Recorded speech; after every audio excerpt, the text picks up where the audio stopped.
Hi guys, DBS warriors x से। तो आज हम कवर करने वाले हैं जिरेन वर्सेस ब्रॉली के फैन मांगा पार्ट 9 को।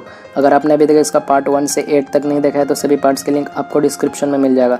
वीडियो को स्टार्ट करने से पहले मैं रिक्वेस्ट करना चाहूँगा कि आप लाइक या डिसलाइक का बटन जरूर दबाइए। इससे हमारी इंगेजमेंट बढ़ती है एंड हमें इससे बड़ी हेल्प होती है। एंड प्लीज़ मेरे चैनल डीबीएस वॉरियर्स एक्स को सब्सक्राइब जरूर करें। अगर आपको इसमें कोई भी पॉइंट अच्छा लगे तो कमेंट करके ज़रूर बताइएगा। तो चलिए वीडियो को स्टार्ट करते हैं।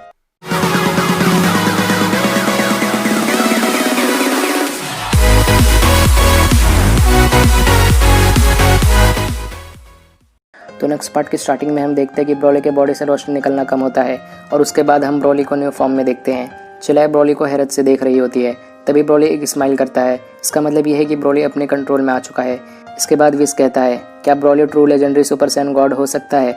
उसके बाद बीरस कहता है, ये तो बिल्कुल देवता की तरह दिख रहा है, लेकिन क्या ब्रॉली की बॉडी ये सारी एनर्जी को हैंडल कर पाएगा? विस कहता है कि लगता है इस फाइट ने ब्रॉली को मजबूत बना दिया था। ब्रॉली एनर्जी के मामलों में एक नॉर्मल वॉरियर नहीं है। इमेजिन करना मुश्किल है कि इतना ज़्यादा एनर्जी एक मॉडल कंटेन कर सकता है। इसके बाद ब्रॉली गोकू को देख रहा होता है और गोकू भी ब्रॉली को देख रहा होता है। गोकू ब्रॉली को ध्यान से देखता है। उसके बाद गोकू कहता है, ब्रॉली ये अमेजिंग है, आखिर तुमने कर दिखाया। तुमने अपने पावर्स पर कंट्रोल पा लिया है। मैं जानता था कि तुम कर सकते हो। बीरस कहता है कि ब्रॉली के डिवाइन पावर्स पर इतना ज़्यादा कंट्रोल हो चुका है कि ऐसा लगता है कि गोकू के साथ भी टक्कर ले सकता है। उसके बाद विस कहता है, मुझसे पूछो तो ये सियान कलर से भी ज़्यादा ब्यूटीफुल लग रहा है। लगता है ब्रॉली ने मोटिवेशन और अपने मास्टर को इम्प्रेस करने के लिए अपने आप को और ज़्यादा पुश किया है। उसके बाद बीरस कहता है, शायद मैंने इस फॉर्म को कहीं देखा है। बीरस स्केल के बारे में सोच रहा होता है। विस कहता है कि अच्छा हुआ कि ब्रॉली अब हील हो चुका है। अगर ब्रॉली हील ना हुआ होता तो ब्रॉली के लिए इतनी सारी एनर्जी को अपनी बॉडी में कंटेन करना बहुत मुश्किल होता।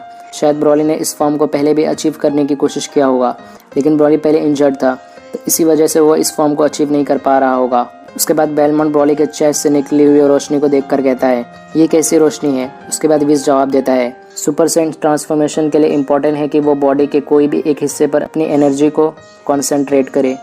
गॉड फॉर्म को पाने के लिए रिक्वायर है कि अपनी की को रेस करे और उस सारी की को अपने बॉडी के अंदर ही कॉन्सेंट्रेट करके रखे। इससे उनके बॉडी में कॉन्सेंट्रेट इफेक्ट क्रिएट होता है। ये रोशनी वही मासिव एनर्जी है जो कि उसने एक जगह पर कॉन्सेंट्रेट करके रखा है। ये एनर्जी बहुत ज़्यादा होने की वजह से हम उसकी एनर्जी को अपनी आंखों से देख सकते हैं। हालांकि ब्रॉली ने अपनी एनर्जी को ऊपर की तरफ कॉन्सेंट्रेट किया है। बेलमोंट हैरानी से बोलता है, ये क्या मजाक है? उसके बाद जिरेन कहता है, तो ये तुम्हारी खुद की एनर्जी है। और हैरत की बात यह है कि तुमने अल्ट्रा इंस्टिंक्ट के बिना इस पावर को अचीव किया है। चलो ऐसे टेस्ट करते हैं। जिरेन बैटल के लिए रेडी होता है। तभी गोकू रुकने के लिए कहता है। तब जिरेन रुक जाता है। उसके बाद गोकू चिल्लाई से कहता है, क्या तुम्हारे पास एक और सेंजू बीन है जो मैंने तुम्हें दिया था? चिल्लाई कहती है, हाँ है। फिर गोकू कहता है कि क्या तुम वो सेंजू बीन मुझे दे सकती हो? उसके बाद चिल्लाई गोकू को सेंजू बीन रिटर्न दे देती है। उसके बाद हमारा ध्यान जिरेन की बॉडी पर जाता है जो कि घायल दिख रहा होता है। फिर गोकू एक सेंजू बीन जिरेन को देता है। तभी चिल्लाई कहती है, ये क्या कर रहे हो गोकू? फिर ब्रॉली स्माइल करता है। जिरेन जैसे ही सेंजू बीन को खाता है वो हील होने लगता है। ये देखकर जिरेन दंग रह जाता है। जिरेन कहता है कि ये तो अमेजिंग है, मैंने जो भी पावर खोया था वो सब वापस रिस्टोर हो गया है। और गोकू चिल्लाई के कंधे पर अपने एक हाथ को रखता है और कहता है, तुम दोनों बहुत अच्छा कर रहे हो। ब्रॉली एक बात याद रखो, इससे फ़र्क नहीं पड़ता है कि लड़ाई में तुम हारो या जीतो, लेकिन मुझे तुम पर प्राउड रहेगा। ये सुनकर ब्रॉली स्माइल करता है और गोकू और चिल्लाई वहाँ से टेलीपोर्ट हो जाते हैं। जिरेन कहता है, गोकू मैं समझ गया कि तुम शुरू से क्या करना चाहते थे। ब्रॉली और जिरेन फाइटिंग के लिए रेडी खड़े होते हैं। जिरेन अपना अल्ट्रा इंस्टिंक्ट के न्यू वर्जन वाले फॉर्म को यूज़ करता है और ब्रॉली अपने new form super San blue new version use करता है। जिरेन ब्रॉली की तरफ एक बड़ा एनर्जी बॉल अटैक फायर करता है और वो अटैक ब्रॉली को लग जाता है, लेकिन ब्रॉली के न्यू फॉर्म की वजह से उसको कुछ भी नहीं होता है। तभी गोकू चिल्लाकर कहता है, ब्रॉली तुम क्यों एक ही जगह पर खड़े हो? अटैक से बच क्यों नहीं रहे हो? जिरेन सुपर स्पीड से ब्रॉली की तरफ बढ़ता है। विस कहता है कि जिरेन अपने हाई स्पीड को यूज़ कर रहा है। जिरेन का स्पीड इतना ज़्यादा है कि जिरेन का बॉडी ब्लर दिखने लगता है। जिरेन ब्रॉली पर पंचेस मार रहा होता है, लेकिन ब्रॉली को उन पंचेस से कुछ भी नहीं हो रहा होता है। विस कहता है कि लेकिन मुझे एक प्रॉब्लम नज़र आ रहा है। फिर जिरेन ब्रॉली को एक पंच मारता है, लेकिन जिरेन का पंच ब्रॉली तक पहुँचने से पहले ब्रॉली उस पंच को आसानी से देख लेता है। उसके बाद विस कहता है, जिरेन ने एक ऐसे पावर को देखा है जो कि उसके ताकत से बियॉन्ड है। ब्रॉली को ज़्यादा कुछ करना नहीं पड़ रहा है। ब्रॉली डिवाइन पावर्स का यूज़ आसानी से कर सकता है। ये फाइट ब्रॉली के लिए नेचुरल फाइट है। जिरेन ब्रॉली की तरफ बढ़ता है, लेकिन ब्रॉली देख लेता है और उसके मुंह पर एक पंच मारता है।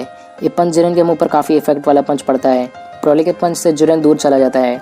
जिरेन बहुत ज़्यादा घायल हो जाता है। उसके बाद विस कहता है, ब्रॉली को जिरेन को हराने के लिए अल्ट्रा इंस्टिंक्ट की कोई ज़रूरत नहीं है। बीरस, गोकू और चिल्लाई ये देखकर हैरान हो जाते हैं। जिरेन पंच की वजह से बहुत ज़्यादा दूर चला जाता है। उसके बाद बेलमोंट कहता है, आखिर ब्रॉली कहाँ गया? मार्गरीटा कहती है लगता है जिरन लाइट ईयर्स दूर चला गया है। जिरन को देखकर लग रहा है कि वो एक शूटिंग स्टार है। उसके बाद हम ब्रॉली को देखते हैं जो कि जिरन को देख रहा होता है और हम देखते हैं कि एक लाइट तेज़ी से ब्रॉली की तरफ बढ़ रहा होता है और ये जिरन होता है। उसके बाद हम देखते हैं कि जिरन का पंच ब्रॉली को लगने ही वाला होता है और तभी ब्रॉली थोड़ा सा हिलता है, लेकिन जिरन के पंच से ब्रॉली को थोड़ा सा भी नुकसान नहीं पहुंचता है। तब जिरन ये देखकर कहता है मेरा इस फॉर्म पर भरोसा करना एक मिस्टेक था। जिरन कहता है ये एनर्जी, ये पावर, ये सच में तुम्हारा खुद का नेचुरल पावर है। उसके बाद गोकू कहता है जिरन क्या तुमने कभी अपनी की को रेस करने की कोशिश किया है? एक बार करके देखो, फिर देखो क्या होता है। जिरन गोकू की बात ध्यान से सुनता है। गोकू कहता है जिरन तुम्हारे अंदर बहुत ज़्यादा एनर्जी है, तुम्हारी एनर्जी हीट की तरह निकलता है, लेकिन ब्रॉली के बॉडी में ऐसा कुछ नहीं होता है। अगर तुम अपने पावर्स को कंटेन और कंट्रोल कर सके तो तुम कुछ स्पेशल कर सकते हो। उसके बाद जिरन कहता है सोन गोकू तुमने मुझे जब से अल्ट्रा इंस्टिंक्ट से हराया है तब से मैं यही बात सोच रहा हूँ। पहले मैं सोचता था कि मुझे वही हरा सकता है जो कि पावर की पीक पर हो, और सोन गोकू तुम्हें मुझ पर भरोसा था कि मैं इससे भी ऊपर वाले लेवल को अचीव कर सकता हूँ। थैंक यू मुझ पर भरोसा करने के लिए और मुझे ये बात याद दिलाने के लिए कि मैं असल में कौन हूँ। जिरन के बॉडी से हीट निकलने लगता है। जिरन का हीट और एनर्जी पूरे गैलेक्सी में फैलने लगता है। ब्रॉली जिरन के इवोल्यूशन को दूर से देख रहा होता है। उसकी पावर्स गैलेक्सी में बढ़ने लगता है। जिरन अपनी एनर्जी को एक ही जगह पर कॉन्सेंट्रेट करता है। मतलब जिरन ने फिर से एक और न्यू लेवल को अचीव कर लिया है। मतलब कि फिर से वही स्टोरी वापस से रिपीट होगा। इस फैन मांगा में स्टार्टिंग से एक ही चीज़ हो रहा है। पहले जिरन पावरफुल था, फिर ब्रॉली ने अपनी लिमिट्स को ब्रेक करके जिरन से भी ऊपर निकल गया। फिर जिरन ने ब्रॉली को पीछे छोड़ दिया। फिर वापस ब्रॉली ने जिरन की लिमिट्स के ऊपर चला गया। फिर वापस जिरन ब्रॉली के लिमिट्स को तोड़कर ऊपर चला गया और वही फिर से अभी रिपीट हो रहा है। मतलब कि स्टोरी में एक ही चीज़ बार बार रिपीट हो रहा है। वेल, ये हमारे इंटरटेनमेंट के लिए है। इसका नेक्स्ट पार्ट अभी तक रिलीज़ नहीं हुआ है।